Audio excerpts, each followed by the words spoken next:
Now next topic है हमारा characteristics of services. तो कैरेक्टरिस्टिक्स जो उसके फीचर्स होते हैं, जो बेस्ट फीचर्स होते हैं, उनको हम लोग बोलते हैं। जैसे पहला हमारा क्या है, perishable ability. Service is highly perishable and time element has great significance in service making.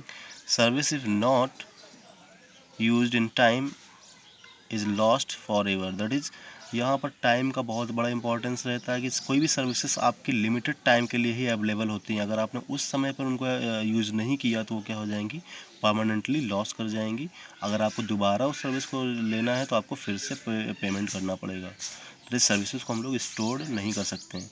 Fluctuating demand, services की डिमांड हमेशा फ्लक्चुएट करती है, हाई डिग्री ऑफ फ्लक्चुएशंस होता है, क्योंकि डिमांड कस्टमर की नीड पर डिपेंड करता है। हर एक कस्टमर की डिमांड अलग होगी, हर एक कस्टमर को अलग अलग फीचर्स चाहिए होते हैं, तो उसी के अकॉर्डिंग हमारी सर्विसेज की डिमांड भी क्या करती रहती है, फ्लक्चुएट करती रहती है। The change in demand can be seasonal by weeks. Seasonal भी होती हैं, मान लीजिए कभी बहुत ज़्यादा डिमांड होगी, कभी बहुत कम डिमांड होगी। डिपेंड करेगा कि सर्विसेज का एग्जिस्टेंस, मतलब कि कभी कभी क्या होता है कि जैसे पीक आवर्स होते हैं, वहाँ पर ज़्यादा हम लोग कॉल करते हैं, कभी कभी कम नाइट में कम कॉल करते हैं। तो ये सारी चीज़ें डिपेंड करती हैं।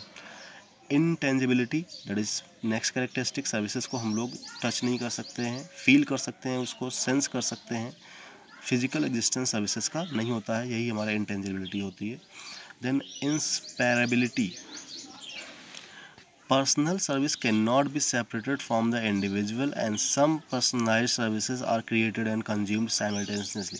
जैसे बहुत सारी सर्विसेज हमारी क्या होती हैं, जर्नल होती हैं, जो हर एक कस्टमर के लिए होती हैं, डिज़ाइन की जाती हैं। और बहुत सारी सर्विसेज हमारी कस्टमाइज होती हैं, पर्सनल डिज़ाइन की जाती हैं। भाई किसी को जैसी नीड उसके अकॉर्डिंग सर्विसेज को प्रोवाइड करना, तो ये हमारी होता है इंस्पेरेबिलिटी।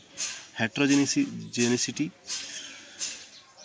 a feature of service by a provider cannot be uniform or standardized. A doctor can charge much higher fees to a rich client and take much low from a poor। Depend करता है कि services का, that is, अब ये service provider पर depend करता है कि किसको कितने पैसे में दे रहा है, क्योंकि यहाँ पर कोई फिक्स नहीं होता है प्राइस। मान लीजिए किसी पर्सन से हमारे बहुत अच्छे रिलेशन है, या वो बहुत ज़्यादा पुअर कंडीशन में है, फैमिली पूरा बैकग्राउंड से आता है, तो उसको हम पैसे कम ले सकते हैं। किसी को जैसे मतलब कि बहुत ज़्यादा पैसा है तो उससे हम ज़्यादा पैसा भी ले सकते हैं। तो प्राइसिंग ऑफ सर्विसेज नेक्स्ट है हमारा, next characteristics. Pricing decision about services are influenced by perishability, fluctuation in demand and inseparability. That is, pricing का मतलब क्या होगा, कभी कभी क्या होता है कि डिमांड ज़्यादा हो तो हम प्राइस इंक्रीज कर देंगे, डिमांड कम होगी तो प्राइस को हम डिक्रीज कर देंगे।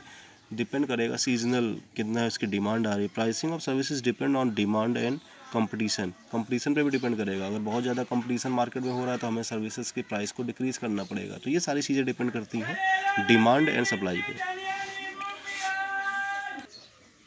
Service quality is not statistically measurable. It is defined in form of reliability, responsiveness and empathy and insurance, of all which are controlled the employees direct interaction with customer।